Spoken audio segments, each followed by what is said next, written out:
네. 자, 오늘부터는 조금 복음에서 믿음으로 넘어가겠습니다. 복음, 곧 하나님의 나라.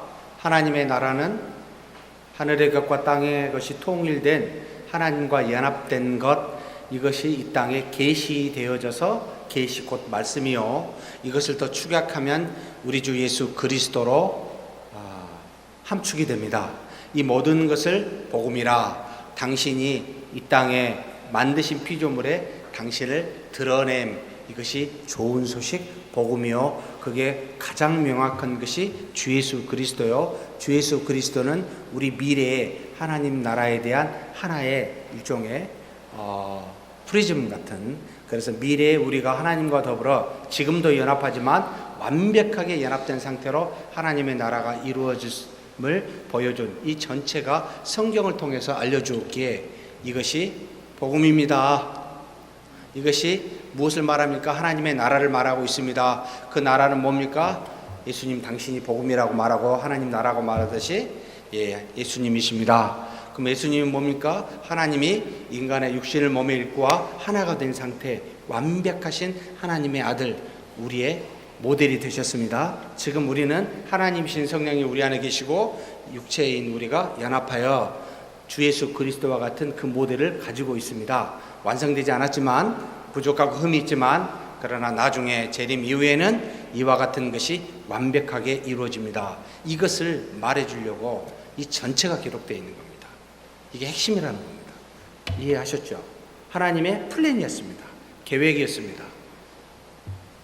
자, 이제 이렇게 준 복음, 그것을 통하여 구체적으로 이 하나님의 나라가 이루어지게 하는 것, 이게 바로 믿음입니다. 그래서 복음에서, 이 말씀에서 믿음이 나오고, 로마서 1장 17, 18절이었죠. 믿음에서 의인이 됩니다. 이것을 여러분이 절대로 잊어버리지 마셨으면 좋겠습니다. 그래서 복음에서 이제 믿음으로 왔어요. 믿음은 자, 무엇인지를 살펴보도록 하겠습니다. 다음 그림 해주십시오. 일단 믿음은 어디서 나옵니까? 네? 믿음은 분명히 하나님의 말씀에서 나온다고 이야기를 했죠. 자, 로마서 3장 19절에서부터 22절 말씀입니다. 제가 봉독해 올리겠습니다. 우리가 알거니와 무릇 율법이 말하는 바는 율법 아래에 있는 자들에게 말하는 것이니, 이는 모든 입을 막고 온 세상으로 하나님과의 심판 아래 있게 하려 함이라. 그러므로 율법의 행위로 그의 앞에 의롭다 하심을 얻을 육체가 없나니 율법으로는 죄를 깨달음이니라. 자, 이 말씀은 하나님이 모세에게 준 말씀, 토라라고 말하는 율법을 이야기하고 있습니다. 하나님의 말씀입니다. 하나님의 백성이 어떻게 이 땅에서 살아야 될지, 단순히 아브라함의 혈통으로는 부족하다는 거예요.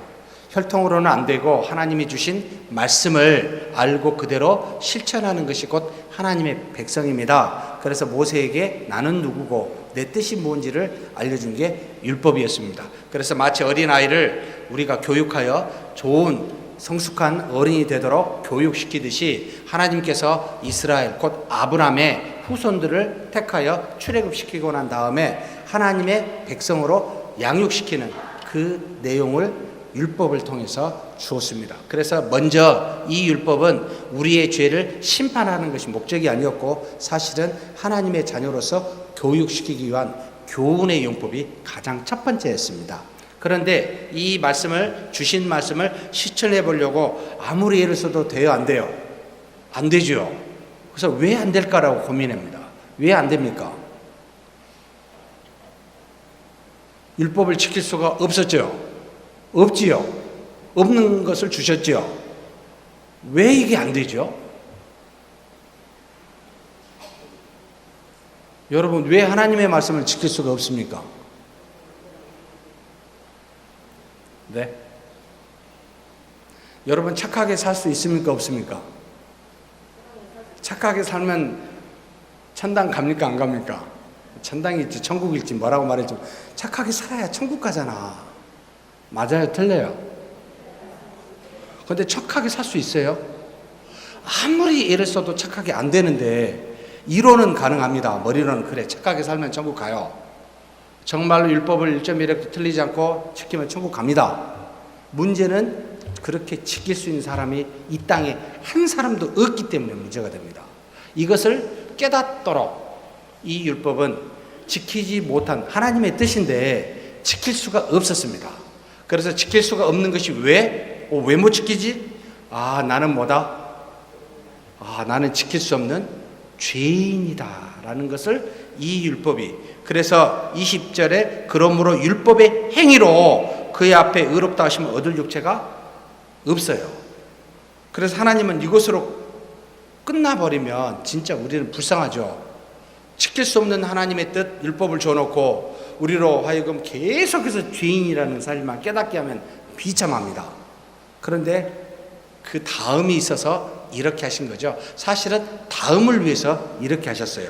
바로 율법으로는 뭘 깨달아요? 죄를 깨달아요. 그러면 죄를 깨달으면 이 깨달은 죄를 저와 여러분이 어떻게 해야 될까요? 하나님의 말씀이 있는데 죄 때문에 안 돼요. 이 말씀을 지키려면 죄의 문제가 해결이 돼야 돼요. 이 죄의 문제가 해결되지 않고서는 도저히 말씀을 지킬 수가 없어요. 그래서 하나님께서 또 다른 것을 주셨어요. 율법 외에. 바로 이게 21절에 나타납니다. 이제는 율법 외에 뭐죠? 하나님의 한 의가 나타났으니 율법과 선지자들에게 증거를 받은 거다. 누구죠? 뒤에 보니까 곧 예수 그리스도를 믿음으로 말미암아 모든 믿는 자에게 미치는 하나님의 의라고 말합니다. 하나님의 말씀으로 그것을 행함으로 행위로 말미암아 의를 이룰 수가 없으니까 다른 방식으로 하나님의 의를 이룰 수 있도록 우리에게 주셨는데 우리가 죄인이었기에 이 죄의 문제를 해결할 수 있는, 그래서 주 예수 그리스도를 이 땅에 보내시고 그분을 믿는 믿음. 아니 왜 그분을 믿어야 의로움을 받을 수 있습니까? 죄를 아무것도 짓지 않아서 그분을 믿어야, 하나님의 아들이어서 그분을 믿어야 우리가 의롭게 됩니까? 가 아니고 죄가 없으신 분이, 하나님의 아들이신 분이 우리의 죄의 문제를 해결하였기에, 우리의 죄를 대신 속량하여 이 문제를 해결하였기에 이 예수 그리스도를 믿어야 내 타락한 본성 죄인인 내가 이 문제를 해결받아 하나님으로부터 의롭다 칭함을 받을 수가 있습니다 라고 지금 말하는 겁니다. 그런데 그분이 하나님의 아들이요, 의로우신, 죄가 하나도 없으신, 그래야만 우리의 죄를 감당할 수가 있어요. 흠이 있거나 죄가 있으면 당신이나 잘하지 무슨 나의 죄를 잘하냐고 우리가 말하죠. 너나 잘하세요 이런 말 하잖아요. 속으로 예수님한테도 흠이 있으면 너나 잘하세요 그랬을 거예요. 죄가 없으시기 때문에 모든 인류의 죄를 담당할 만한 자격, 곧 하나님 외에는 이 문제를 감당할 수가 없었습니다. 그래서 하나님의 아들 독생자가 이 땅, 곧 로고스가 이 땅에 오신 것은 우연이 아니라 필연적일 수밖에 없는 겁니다. 어떤 상황에서 누구도 피조물 중에, 아니 인간의 형태를 입고 하나님의 형상을 갖고 있는 우리 누구도 그것을 감당할 만한 사람이 없기 때문에, 너나 잘하세요나 할 다 그런 사람이기 때문에 주 예수 그리스도께서 이 땅에 오셔서 속량하셨고 그분을 믿음으로 말미암아 우리는 하나님으로부터 값없이 우리 죄의 문제가 해결된 겁니다. 그래서 율법의 행위로는 할 수가 없었어요. 도저히 그분의 뜻을 순종할 수가 없었어요. 이룰 수가 없었어요. 우리 죄 때문에. 이 문제를 해결받아야 되는데 이것이 바로 주 예수 그리스도의 속량의 사건이요, 이것을 행하신 그리스도를 믿는 이 믿음이 우리로 하여금 하나님으로부터 의롭다함을 받는데 차별이 없습니다. 믿는 사람은 누구든지에게 주어지는 겁니다. 세상에 있는 그 어떤 세상의 모든 원리는 똑똑한 사람이 미련한 사람보다 유리하고 건강한 사람이 약한 사람보다 더 낫지만 하나님 안에서 이 믿음은 정말로 하나님의 속량으로 주시는 값없는 것이기에 차별이 전혀 없습니다. 민족을 넘어섭니다. 피부색을 넘습니다. 성별도 나이도 전부 환경도 넘어선 것이 바로 그리스도를 믿는 믿음입니다. 그래서 교회는 믿음으로 사는 사람들, 성령을 믿어 그분을 믿고 사는 사람들 누구도 차별되어서는 아니 됩니다 라고 말하는 이유가 하나님이 그렇게 차별 없이 주셨기 때문에. 그래서 오래됐다고 새로운 사람들 소홀히 하시면 안 됩니다. 나이 드셨다고 젊은이들 간과해서는 안 됩니다. 또 우리 어린아이들 별로 힘도 없고 돈도 안 버니까 주일학교는 뭐 그냥 소비하는 곳이니까 안 됩니다. 차별. 전부가 다 하나님의 믿음으로 하나님의 자녀 되었으니 이 자리에 단 한 사람도 차별되어서는 안 되는 곳이 바로 교회라. 여러분, 의롭다함을 그렇게 받았습니다. 그분을 믿음으로 말미암아. 그래서 이분을 믿는데 이분이 어떻게 왔어요? 율법과 선지자들에게 증거를 받았다. 어디죠? 율법 토라입니다. 모세오경, 선지자, 소선지서, 대선지서 전부 다 하나님의 기름 부음 받은 자들에게 증거를 받은 형태로 이 땅에 오셨어요. 그냥 오신 게 아니에요. 그냥 사신 게 아니에요. 증거되어진 대로 사시고 전부 다 그렇게 행하시고 가셨습니다. 그리고 우리에게 뭘 남겨주셨습니까? 믿는 자에게 의롭다함을 남겨주셨습니다. 이게 믿음이라는 겁니다. 그래서 하나님의 의, 예수 그리스도의 화목제물로 성취한 성령, 은혜가 되었고 그 다음에 생명의 성령의 법으로 믿는 자에게 차별 없이 미치는 의. 결국 예수 그리스도께서 이제 이렇게 의문을 가져야 되죠. 예수 그리스도께서 성령하셨어요. 2000년 전에. 그런데 어떻게 지금 저한테 전가가 됩니까? 예? 2000년 전에 동시대에 살아서 보고 믿어서 지금 저와 여러분은 어떻게 이 그리스도의 의가 전가될까요? 실제적으로. 그 성령이 어떻게 우리에게 주어질까요? 그냥 이론입니까? 실제적으로 주어지는데 어떻게 해요? 누구를 통하여? 우리에게 말씀을 주신 분이 어디에 계십니까? 말씀을 주신 분이 누구죠? 뭐 하나님, 예, 하나님 그래 보면 다 맞아요. 삼위일체 하나님 중에 이 저자, 성경의 저자가 누구시죠? 성령이십니다. 눈에 보이지 않습니다. 하나님의 영이라고도 하고 신이라고도 하고 여러 가지 명칭이 있습니다. 그분이 어디에 계셔요? 우리 안에 내주하십니다. 이 내주는 무엇을? 2000년 전에 또 다른 제2의 하나님, 독생자 그리스도께서 이루신 그 의를 성령의 하나님이 우리 안에 내주하심으로 그 의를 증가시키는 실제적 변화가 우리 안에 형성이 됩니다. 그래서 우리와 하나님 사이에 단절되어졌던 하나님의 형상을 가졌던 우리의 영이 영이신 하나님과 다시 연합할 수 있도록 우리 안에 계시는, 그래서 하나님이 우리 안에 계시사 우리의 영과 결합하여 과거에 지었던 모든 죄를 그리스도께서 속량하는 그 은혜를 성령께서 우리에게 증가시킴으로 우리가 하나님을 아버지라 부를 수 있게 되었습니다. 그러면 믿음은 어떻게 해서 생긴 겁니까? 내가 열심히 머리를 쥐어짜고 가슴을 쥐어짜고 탄식하면서 믿어야 되겠다고 애써서 믿으신 분. 네? 믿음은 원인이 아닙니다. 열매입니다. 열매. 성령이 내 안에 오시면 나에게 두 가지 현상이 생기는데, 하나는 하나님 앞에 우리가 서게 되면, 하나님을 만나게 되면 뭐 하게 되죠? 우리의 죄를 깨닫게 되어서 자복하고 회개하는 일이 생깁니다.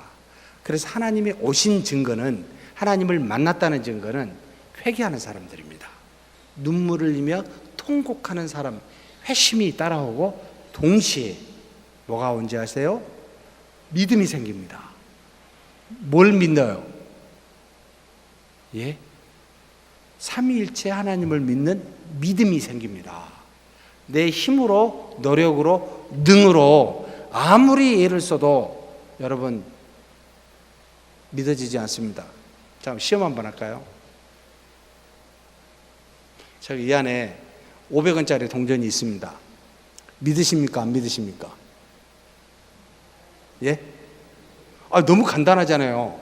500원짜리 동전 제가 호주머니에 섞여서 이 안에 있습니다. 믿으세요? 안 믿으세요? 참 순진하신 분들은 믿은데 저처럼 굉장히 약한 분들은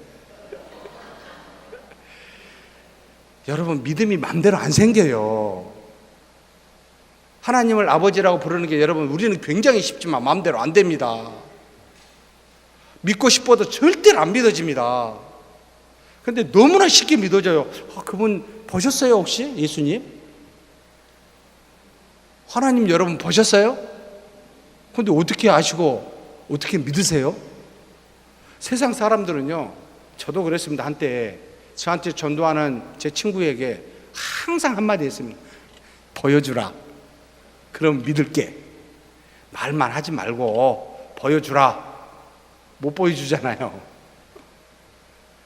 세상의 사람들은 반드시 그 믿음은 뭔가 육체적으로 보이고 만져져야 됩니다. 하나님이 우리 안에 오시지 아니하면 보이지 아니하는 삼위일체 하나님은 여러분 우리가 믿을 수 없게 되어 있습니다. 그래서 믿음은 성령이 오신 열매들이에요. 회심도 열매입니다. 우리 힘으로 잘못했습니다. 잘못한 거 알아요, 저도. 그런데 회개가 안 돼요.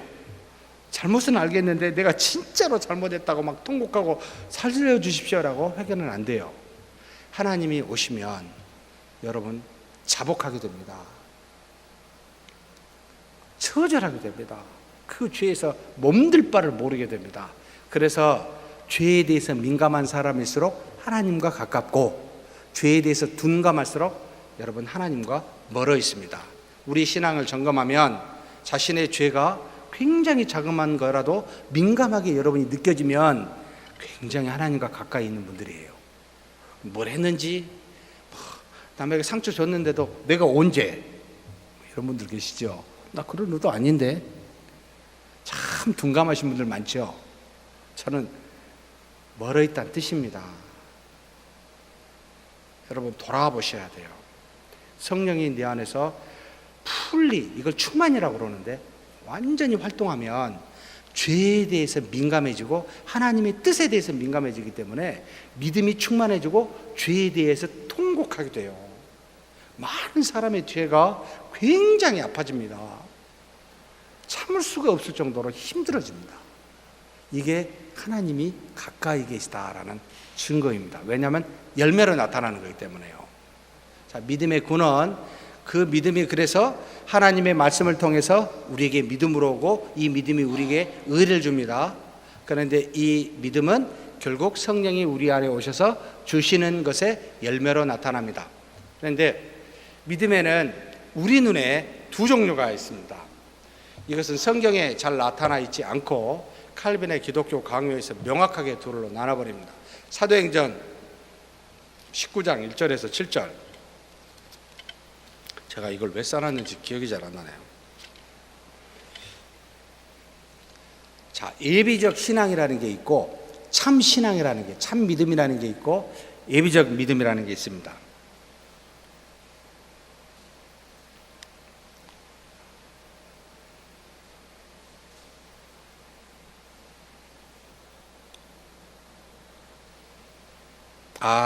예. 자, 19장 1절에서 7절입니다. 아볼로가 고린도에 있을 때 바울이 윗지방으로 다녀 에베소에 와서 어떤 제자들을 만나 이르되 너희가 믿을 때에 성령을 받았느냐? 이르되 아니라 우리는 성령의 계심도 듣지 못하였느니라. 굉장히 재밌습니다. 아볼로 고린도 제2대의 당회장입니다. 바울이 1대고 그가 출신이 구약을 많이 알고 알렉산드리아 출신이고 말을 굉장히 잘하는 게 이 아볼로인데요. 아볼로가 나중에 에베소에서 파송이 되어서 이 고린도로 가게 되죠. 고린도에서 지도자로 일을 하다가 1년 정도나 얼마 안 있다가 다시 에베소서로 오게 돼요. 하도 고린도 교회가 문제가 많아가지고. 그래서 바로 그것을 알고 이 바울이 첫 번째 썼던 것이 고린도 전서입니다. 어찌됐든 이 아볼로가 고린도에 있을 때 바울이 윗지방으로 다녀 에베소에 와서 어떤 제자들을 만나 이르되 너희가 믿을 때 성령을 받았느냐? 이르되 우리는 아니라 우리는 성령이 계심도 듣지 못하였나. 믿을 때 성령을 받는 게 맞아요, 틀려요? 네? 자, 제가 믿음은 어디서 나온다고 그랬습니까? 분명히 성령이 오셔야 믿은잖아요. 그런데 믿을 때 성령을 받았느냐? 라고 하니까 지금 뭐라고 이야기하죠? 아니요.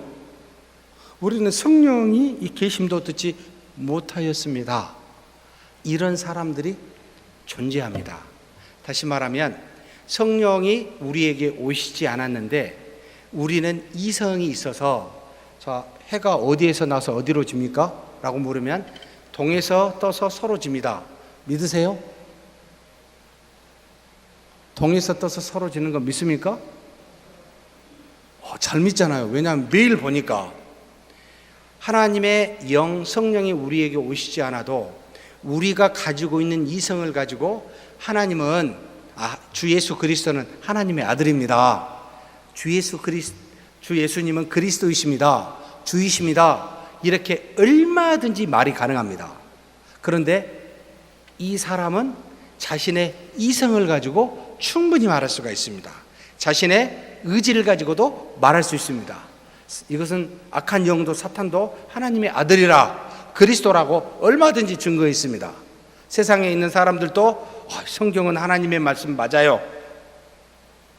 이렇게 좋은 말씀이 있나요? 라고 저도 가장 가까운 누구로부터 들은 적이 있습니다. 믿지 않아도 인정합니다. 예수님 하나님의 아들입니다. 그리스도입니다. 라고 말도 합니다. 그런데 이 사람은 자신의 이성으로, 자신의 경험으로 주 예수 그리스도를 생각하고 믿는다라고 이야기를 하지, 성령이 임하여 주 예수 그리스도를 믿는다라고 말하지 않습니다. 차이가 뭘까요? 성령이 오면은 무엇을 고백하는데 이성으로는 무엇을 고백을 못하게 되어 있습니다. 그래서 이 두 가지 종류의 사람을 우리는 하나는 전 단계에서 예비적인 신앙이라, 두 번째 성령으로 말미암아 변화되기 때문에 참 신앙이라 이렇게 부르는데, 이렇게 두 부류의 사람들이 우리 교회 안에 존재할 수 있습니다. 자, 성령이 임하여 열매로 나타나는 믿음은 반드시 이렇게 고백합니다. 뭐라고 고백할까요? 베드로가 뭐라고 고백했죠? 주는 그리스도시요 살아계신 하나님의 아들입니다. 그리고 난 다음에 베드로가 그거 하고 난 다음에 곧바로 어떻게 된지 아세요? 예수님이 십자가에 못 박혀 죽이시겠다고 이야기했더니 뭐라고 이야기하죠? 절대로 그럴 일이 없어요. 내가 얼마나 사랑하는데 내가 죽으면 죽었지 그렇게 절대로 가만두지 않을 거라고 이야기하니까 예수님이 뭐라고 그러죠? 사탄아 뒤로 물러가라. 정말 공교롭게도 그 믿음의 고백을 하고 난 직후에 일어난 사건입니다. 우리는 일구이연할 수 있습니다. 정말 얼마든지 가능합니다. 지금까지 하나님 앞에서 교회가 범죄한 모든 내용은 누구의 이름으로 한지 아십니까? 하나님의 이름으로 합니다.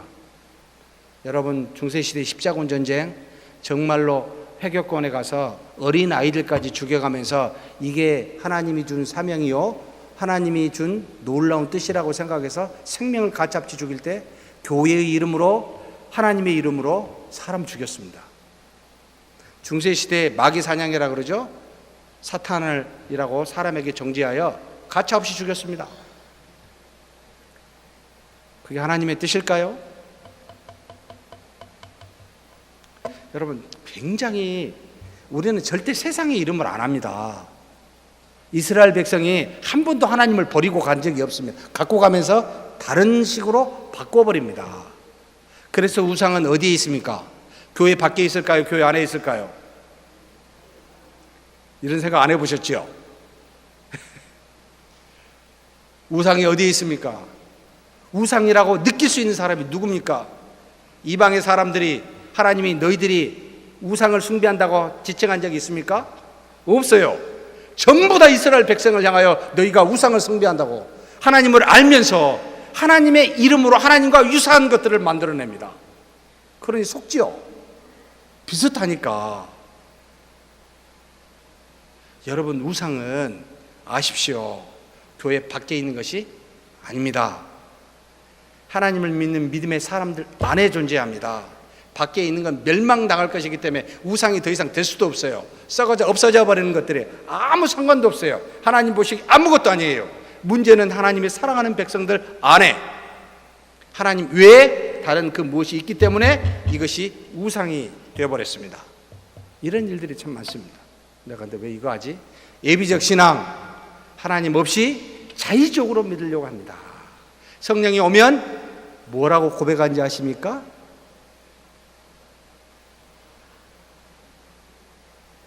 마음으로 믿어 의에 이르고 입으로 신하여 구원에 이른다. 입으로 뭘 신할까요?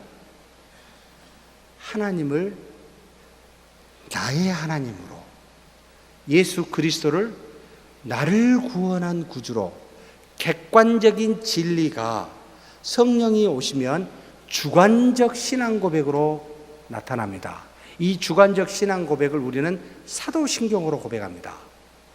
반드시 성령이 오면은 객관적으로 하나님은 하나님의 아들 예수 그리스도 이렇게 말하지만 예수 그리스도는 나의 구주이십니다. 하나님은 나의 아버지이십니다. 라고 주관적으로 바뀌어서 이야기하는 게 저 사람의 성령이 들어가셔서 성령이 역사하여 입으로 주관적으로 하나님을 고백하게 하시는구나. 그래서 머리로 객관적으로 이해해서 이야기하는 이성을 동원하고 자신의 노력과 경험을 동원해서 말하는 것 예비적 신앙이지만 참된 신앙은 성령이 오므로 말미암아 주관적으로 고백하게 하는 거구나 라고 해서 주관적으로 고백하는 것까지 가야 바로 거듭난 신자입니다 라고 말하는 겁니다. 이걸 쫙 구별해 놨습니다. 그래서 19장 여기에 주관적으로 하나님을 믿고 알았어요. 복음을 누군가 전해서. 그런데 이 바울이 다시 너희가 무슨 세례를 받았느냐? 요한의 세례입니다. 바울이 이르되 요한의 혀계의 세례를 베풀며 백성에게 말하되 내 뒤에 오시는 이를 믿으라 하였으니 이는 곧 예수라 하거늘 그들이 듣고 주 예수 이름으로 세례를 받으니까 바울이 그들에게 안수하며 성령이 그들에게 임하심으로 방언도 하고 예언도 하니 곧 주관적 신앙으로 참된 변화가 일어난 상태에 이것을 교회에서 구별합니다. 근데 잘 몰라요. 사실 우리는 다 고백하고 있기 때문에 이게 주관적으로. 그래서 종종 대표 기도를 이렇게 할 때 주관적 신앙 고백을 하는 분과 객관적으로 말하는 분 사이 제가 헷갈려요. 이분은 지금 이성으로 믿는 건지 진짜 고백해서 믿는 건지. 성령이 임하시면 나의 아버지가 되십니다. 나의 구주가 되십니다. 굉장히 밀접한 하나님과의 가족이 되기 때문에 확 말투가 바뀌게 되어 있습니다. 이것이 우리에게 보여지는 증거들입니다. 열매들입니다. 그래서 믿음의 두 종류를 이렇게 써서 여러분, 그래서 어떤 분이 교회 왔다가 떠났어요. 저분은 구원 받을까 안 받았을까 모릅니다. 이 두 종류 중에 어떤 쪽에 속해 있는지를 알 수가 없습니다. 예비적으로 그냥 믿고 고백하다가 떠나면 처음부터 구원자가 믿은 사람이 아니에요. 아나니아와 삽비라 같은 사람이에요. 네? 처음부터 하나님의 자녀는 아니었어요. 의지를 다해서 좋은 것이니까 이게 바른 것이니까 생각하고 왔을 뿐입니다. 그런데 성령으로 말미암아 믿음을 갖게 되면 그 이상을 주관적으로 고백하게 되는데 이런 분들이 참된 신앙으로 신자로 우리가 알려지게 됩니다. 알게 됩니다. 그런 사람은 개인적으로 하나님과 독대를 합니다. 만납니다. 뭘 하겠어요? 기도한다는 겁니다. 하나님과 개인적 시간을 갖습니다. 말씀을 봅니다. 그런데 예비적 신앙은 잘 안 하죠. 그런데 예비적 신앙을 일반적으로 거치다가 참된 신앙을 갖게 돼요. 그래서 교회를 떠난 사람에 대해서 구원이 됐는지 안 됐는지 함부로 말하지 마십시오. 말해서는 안 됩니다. 모르니까. 저분이 예비적 신앙을 가졌는지 참된 신앙을 가졌는지 알 수가 없습니다. 지금 여기 계신 분도 마찬가지입니다. 어떻게 보면 신자 같고 어떻게 보면 아닌 것 같아요. 죄를 지을 때는 아닌 것 같고 열심히 앞에 나와서 예배드리면 낀 것 같고. 그러니까 판단은 상대를 향해서 하는 것이 아니라 나를 향해서만 하셔야 돼요. 내가 참된 신자인가, 부족한 신자인가. 물론 믿음이 있으면 감사하십시오. 성장해 갑니다. 그러니 다른 사람을 향하여 잣대를 대시면 안 됩니다. 그래서 자살도 마찬가지입니다. 자살을 한 사람이 구원 받았을까요? 안 받았을까요? 네? 모른다니까요. 우리는 모른다니까요. 제가 한번 물어보죠. 그래요? 예. 그러면 제가 한번 물어보죠. 자, 자살을 내가 오늘 나를 죽였죠. 그죠? 근데 제가 담배를 피웠어요. 제 수명이 10년이 단축이 됐어요. 자살입니까? 아닙니까? 혹시 여러분 안락사에서 자발적 안락사라고 하신가요? 적극적 자발적.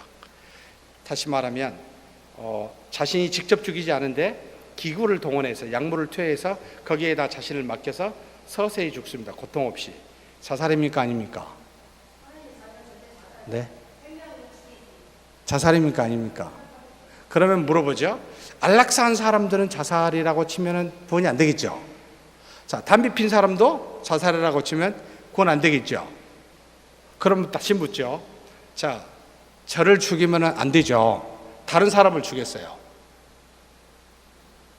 돼요, 안 돼요? 물론 엄청난 죄예요. 그죠? 생명이 하나님께 있어요. 그죠? 생명이 하나님께서 내 생명을 죽여서 하나님의 생명의 권한을 가지고 있는 걸 해야면 문제가 되잖아요. 구원이 안 된다고 이야기를 한다 쳐봅시다. 다른 사람을 죽였어요? 그러면 구원 받아야 안 받아요? 그런 이야기 합니까? 그런 이야기 또 안 합니다. 놀랍습니다. 또 이렇게 이야기합니다. 자살한 사람은 자신의 죄를 회개할 시간이 없었어요. 그만 죽이면서 회개할 타이밍을 놓쳤네. 회개를 못했네. 구원이 안 됩니까? 그럼 제가 다시 묻죠. 여러분 다 회개하셨어요? 낱낱이 회개해 보신 적 있으세요? 어디까지 회개해 보셨어요? 그럼 이렇게 기도해 볼까요? 과거의 모든 죄, 앞으로 모든 죄 미리 제가 하나님께 용서를 구합니다. 그러면 자살하고 난 다음에 회개 미리 했으니까 구원이 됩니까? 자, 구원은 회개의 여부에 달려 있습니까? 없습니까? 없다. 그 다음에 생명에 죽고 살리는 것에 달려 있다? 없다? 없다. 결론이. 자, 구원은 누구에게 속해 있습니까? 하나님께 속해 있습니다. 사람의 자의적으로 이렇게 저렇게 안 된다. 그래서 극단적으로 우리 한국 교회 지금 자살의 문제는 이미 이제 사실 다 이미 정리된 이야기인데 계속해서 지금 일반적인 성도들 사이에서 문제가 되고 있어요. 이것은 이미 정리된 이야기예요. 그래서 나중에 한번 보셨으면 좋겠는데, 자, 죄 맞습니까? 아닙니까? 엄청난 죄입니다. 이 자살은 더할 나위 없이 없는 죄입니다. 동성애도 마찬가지입니다. 그런데 다만 구원의 문제는 죄와 상관없이 하나님의 주권에 속했으니 그것과 관련이 있습니다. 그래서 자살한 사람에 대해서 구원이 된다라고 말해도 틀리고 안 된다 말하고도 틀리고 그분에게만 달려있고 믿음으로만 달려있다. 이해가 되시죠? 예. 그래서 됐다 안 됐다 이런 말하는 게 틀리게 된다라는 말이 듭니다. 하나님께 속해 있는 것이니까. 그래서 우리에게 말하는 이 모든 은혜는 오직 성령이, 곧 예수님이 죽으신 성량을 그 성령이 우리 안에 내주하심으로 증가됨으로 말미암아 이 믿음을 통하여 우리에게 발생한 바로 열매가 구원이다. 그래서 믿음의 여부에 달려있지 다른 그 무엇으로 결부시키지 마십시오. 믿음이 없으니까 자살했겠죠. 그러나 믿음이 만약에 있다면 무슨 죄를 지더라도 구원에 이르게 됩니다. 라는 게 성경의 가르침이라는 겁니다. 이해가 되셨죠? 예, 그 다음에 자, 믿음의 두 종류 이해가 되셨으면 다 넘어가십시다. 자, 믿음의 내용에 대해서 도대체 그러면 성령이 우리 안에서 믿음을 주셨어요. 이 믿음을 주셨으면 뭘 믿으냐는 거예요. 예? 자, 기본적으로 크게 한 세 가지로 확대됩니다. 같은 내용이기도 합니다. 우리는 뭘 믿죠? 예수 그리스도를 믿지요. 그러면 예수 그리스도만 믿습니까? 아니고 이 땅에서 예수 그리스도께서 이루신 모든 것은 하나님 아버지의 온전하신 뜻으로만 했기 때문에 아버지의 뜻을, 아버지를 믿는 것이 되고, 이 모든 것을 우리에게 가르치고 우리 마음속에서 새기신 분이 성령의 하나님이시니까 삼위일체 하나님 전체를 믿는 것이다 라고 이야기합니다. 예수 그리스도 한 분으로 우리 육체를 입고 오셔서 너무나 분명하고 선명하게 알 수 있도록 하셨는데, 그분만 믿는 것이 아니라 그분의 동정녀에게 곧 성령으로 말미암아 잉태되었잖아요. 성령의 역사도, 그 다음에 그분이 세례 요한으로부터 세례를 받을 때도 하늘에서 소리가 났죠. 비둘기같이 성령이 임하고 내 사랑하는 아들, 기뻐하는 자라라고 말하신 하나님, 삼위일체 하나님이 항상 동행하며 구원의 경륜을 이루셨기 때문에 어찌됐든 삼위일체 하나님을 믿습니다라는 게 그리스도 주 예수를 믿습니다 하고 동일합니다. 그래서 어떤 분이 저한테 이렇게 이제 질문하는 걸 봤어요. 맨날 예수님께만, 하나님께만 기도하는데 한 번도 성령님께 기도해 본 적이 없습니다. 성령님 삼위일체를 믿는데 성령님 이거 필요한데 이렇게 좀 해주십시오라고 혹시 기도해 보신 분 계세요? 우리가 너무 좀 두 분만 좋아하는 거 아닌가요? 네? 이렇게 했을 때 우리가 문제가 된가요? 라고 질문을 했었던 학생이 있었어요. 여러분 어찌 생각하십니까? 예수님을 사랑합니다 그러면 아버지 하나님하고 성령님은 좀 서운해 하실까? 성령님 너무 좋아요 그러면 예수님하고 하나님 아버지는 좀, 여러분 그게 아니죠. 하나님이라는 말 안에는 세 분을 다 이야기합니다. 성경에 여러분 성경을 읽을 때 하나님 하면은 삼위일체 하나님을 다 말합니다. 아도나이 주라고 말할 때도 세 분을 다 말합니다. 야훼 할 때도 사실 세 분을 다 이야기합니다.